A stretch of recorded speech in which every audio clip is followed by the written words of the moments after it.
Hi everyone, welcome back to my channel. Community health care में आपका स्वागत है। मैं हूं शौनिक पंडित फ्रॉम मरवन प्रखंड, मुजफ्फरपुर, बिहार। दोस्तों, आज मैं एक ऐसे टॉपिक पर बातें करेंगे जिस पर लोग अक्सर नज़रअंदाज कर देते हैं, इस पर बातें नहीं करते हैं। तो आज मैं बताऊंगा कि लोग कम उम्र में बीमार क्यों पड़ रहे हैं। आप देखते हैं कि 12 साल 15 साल के लड़के का बाल पकना, बाल झड़ना, 30 साल 25 साल फुरते फुरते हाइपरटेंशन, उच्च रक्तचाप की बीमारी हो जाना, थायराइड की बीमारी हो जाना, अर्थराइटिस होना, जोड़ों की दर्द होना, किडनी संबंधित बीमारी हो जाना, पेनक्रियाटाइटिस हो जाना, है ना, फैटी लीवर हो जाना, पाइल्स होना, बवासीर होना, न जाने बौना होना, बहुत सारी बीमारी से हर 10 लोगों में 5 आदमी 7 आदमी यह समस्याओं से जूझ रहे हैं। इसका रीजन क्या है, इसका वजह क्या है, आइए हम इस पर चर्चाएं करते हैं और जानते हैं विस्तार से। दोस्तों, अगर आप मेरे चैनल में नए हैं या फिर पहली बार मेरे चैनल से जुड़े हैं तो प्लीज़ लाइक करें, सब्सक्राइब करें और वीडियो को अंत तक जरूर देखें, ताकि यह वीडियोस के माध्यम से आप जान पाएंगे, समझ पाएंगे उस रीजन के विषय में जिस वजह से आप परेशान हैं, आप ग्रसित हैं। बहुत सारे क्वेश्चन का आंसर ढूंढते हैं लेकिन फिर भी आपको पता नहीं चलता है कि हमें बाल क्यों पकने लगा। इस तरह से जो भी समस्याएं हम उस पर जानते हैं विस्तार से। जैसा कि आप बोर्ड पर देख रहे हैं, क्वेश्चन लिखा हुआ भी है। दोस्तों, आज जनसंख्या के मामले में भारत पूरे दुनिया में नंबर 2 स्थान पर है। नंबर 1 स्थान चीन का आता है, लेकिन अब वह समय दूर नहीं है जब नंबर 1 पर जनसंख्या के मामले में इंडिया रहेगी। तो दोस्तों, जनसंख्या हमारी बढ़ रही है, लेकिन हमारा जो जमीन है वह सीमित है। आप देखेंगे कि आज से 5 साल 10 साल 15 साल पहले की आप देखेंगे कि जिस जगह पर फसल उगता था, खेती होता था, उस जगह पर मकान बन गए। जिस जगह पर आपको हरियाली थी, आपको बाग बगीचे थे, है ना, वहां पर लोग काट करके, पेड़ों को काट के लोग मकान बन रहे हैं। समस्या वजह है कि जनसंख्या का बढ़ना, और जमीन हमारी सीमित है और पैदावार होगा तब हम लोग खाना खाएंगे, तब हम लोग जीवित रहेंगे, भोजन करेंगे।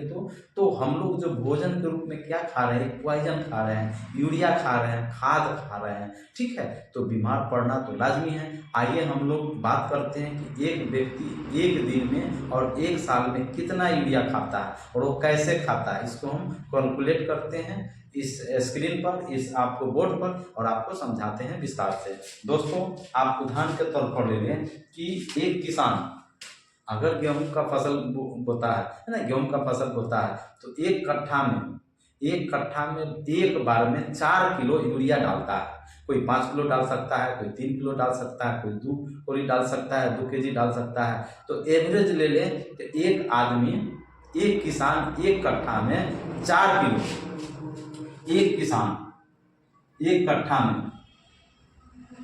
कट्ठा में कितना डालता है, 4 किलो क्या डालता है, यूरिया डालता है। तो 3 बार वह डालता है, 3 बार में कितना हो जाएगा, 3 बार में 12 केजी, 12 किलो यूरिया हो गया, ठीक है। अब हम बात करेंगे कि एक आदमी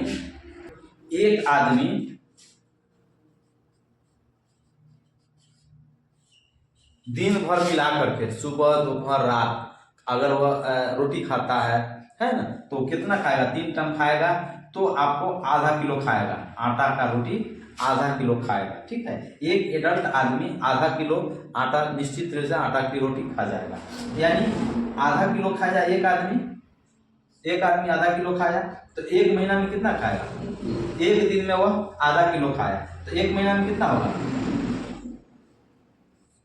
15 किलो हो जाएगा। एक आदमी 1 महीना में 15 किलो आटा खाएगा, आटा का रोटी खाएगा, ठीक है। 1 महीना में 15 किलो खाया, तो 12 महीना में कितना खाएगा, 15 गुने 12, 15 दूना 30 और 15 दूना 15 ढाई 150, यानी एक कुंटल 80 किलो। एक आदमी एक साल में 1 कुंटल 80 किलो आटा खाता है ना, रोटी, गेहूं का रोटी खाता है, ठीक है। तो अब हम गणना करते हैं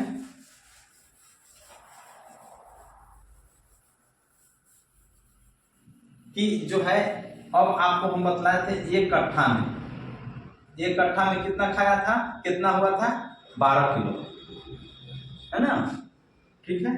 तो एक एक किसान अगर पैदावार करेगा, गेहूं का पैदावार करेगा, तो अधिक से अधिक खूब फसल उगेगा, तो एक कट्ठा में कितना उगेगा?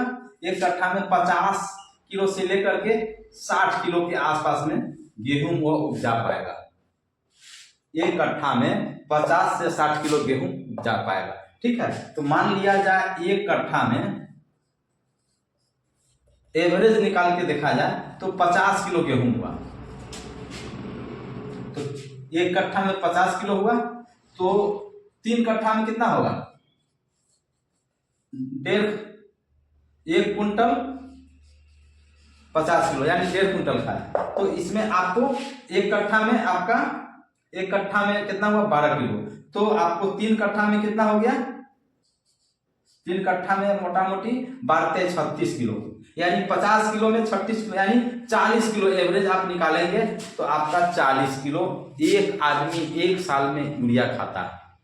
तो आप सोच सकते हैं वो आदमी बीमार नहीं पड़ेगा, वो आदमी अनेक बीमारी से ग्रसित नहीं होगा। यही मेन रीजन है। आप देख रहे हैं कि सरकार जैविक खादों पर ज़्यादा ध्यान दे रही है और सभी किसानों को बोला जा रहा है कि आप जैविक पर भरोसा करें और जैविक खादों का प्रयोग करें और उससे फसल उगाएं, जिससे कि आप जो अनेक जो बीमारियां हो रही हैं उस बीमारी से आप बच पाएंगे, ठीक है। लेकिन लोग ऐसा करते नहीं, लोगों की आदत हो गई है यूरिया डालने की। क्योंकि अभी तो ऐसा किसान है कि अगर दूसरा कोई पूछता है कि आप कितना खाद डाले हैं, तो वह डालेगा 5 किलो, तो कहेगा कि 3 किलो डाला, यानी वो अधिक डालता है कि मेरा फसल अधिक हो। खैर ये तो अलग बात रही, लेकिन आप एवरेज आप निकाल लिए। आज आप वजह जान पाए होंगे लोग बीमार पड़ने का रीजन क्या है, बाल झड़ने का रीजन क्या है, बाल पकने का रीजन क्या है, बहुत सारे जो बीमारियां हो रहे हैं इसका वजह क्या है। और दूसरी खास बात क्या है, यह जो बीमारियां जो बताएं, जैसे कि थायराइड होना, अर्थराइटिस होना, हाइपरटेंशन होना, डायबिटीज होना, फैटी लीवर होना, है ना, किडनी की बीमारी होना, पेनक्रियाटाइटिस होना, है ना, ये सब जो बीमारी होता है इसका रीजन भी होता है अनहेल्दी डाइट, है ना, अनहेल्दी डाइट। अब बात करेंगे कि अनहेल्दी डाइट क्या होता है। तो अनहेल्दी डाइट में होता क्या है कि आपके द्वारा जो खाते हैं, या नोट कीजिए, पहला है आपका व्हाइट शुगर, इसको हम रिफाइन भी कह सकते हैं, रिफाइन। दोस्तों चीनी जो तैयार होता है बहुत सारे केमिकल प्रोसेस से तैयार कराया जाता है, इसलिए चीनी जो है एक मीठा जहर है। और चीनी का अगर आप लेते हैं तो आपके बॉडी में एनर्जी तो क्विक मिलता है, लेकिन आपको फैट ज़्यादा बनता है ना, उसमें कैलोरीज आपको उसमें ज़्यादा पाया जाता है ना, उसमें फैट आपको ज़्यादा मिलेगा। उसमें आपको चीनी में ना आपको न्यूट्रिशंस मिलेगा, ना कोई विटामिन मिलेगा, ना कोई एंटीऑक्सीडेंट मिलेगा, ना प्रोटीन मिलेगा तो मिलेगा सिर्फ कैलोरीज मिलता है, जिसके वजह से आपको मोटापा आता है। तो दूसरा है दोस्तों मैदा और मैदा से बनी हुई आइटम, ये अनहेल्दी डाइट होता है। मैदा और मैदा से बनी हुई आइटम, जैसे आप कहोगे ना ये लिट्टी खा लिए, समोसा खा लिए, चाट खा लिए, और भी नमकीन हो गया, और भी बहुत सारा आइटम है जो मैदा से तैयार होता है, उसको आप लेते हैं, यह अनहेल्दी डाइट में होता है, यह जो बीमारी होने का रीजन होता है। और तीसरा होता है पैकिंग आइटम। अब पैकिंग आइटम में क्या होता है कि पैकिंग आइटम में होता है कि आप अगर जैसे कुरकुरे हो गया, चिप्स हो गया, मैगी हो गया, है ना, दाल बूट हो गया, मिक्सचर हो गया, यह सब जो लेते हैं, यह सब आप लेते हैं तो स्वास्थ्य के लिए बहुत बुरा प्रभाव है। और यह एक दिन के खाने से नहीं होता है। अभी देखिए नया युवा पीढ़ी जो बच्चे होते हैं ज़्यादा इस पर पसंद करते हैं और इसे ज़्यादा लेना, ज़्यादा खाना इसको पसंद करते हैं। अब चौथा है फ्राई फूड। अब फ्राई फूड का मतलब होता है क्या, तला हुआ, छना हुआ, है ना, ये जो आइटम्स होता है। जैसे आप देखेंगे होटल में जाएंगे तो पहले से तो तेल में डाल करके बनाया ही जाता है, फिर उसको डबल उसमें तेल डाला जाता है ना, उसको आप तला हुआ, छना हुआ, भुजा हुआ आइटम्स, अगर तेल का आइटम ज़्यादा लेते हैं तो उससे भी आपको शरीर को नुकसान पहुँचता है और आप ये बीमारी से ग्रसित होते हैं, ठीक है। अब जैसे कि पांचवा है कि चीनी से बनी हुई आइटम जैसे चॉकलेट्स खाना, कॉफ़ी लेना, है ना, उसका केक लेना, है ना, यह सब जो आइटम्स है यह आपको बहुत सारे, जैसे मिठाई लेना लंबे समय तक या फिर डायरी प्रोडक्ट लेना, यह सब आपको अनहेल्दी डाइट में आता है जो आपके स्वास्थ्य के लिए नुकसानदायक होता है। अगला है हाई कैलोरी।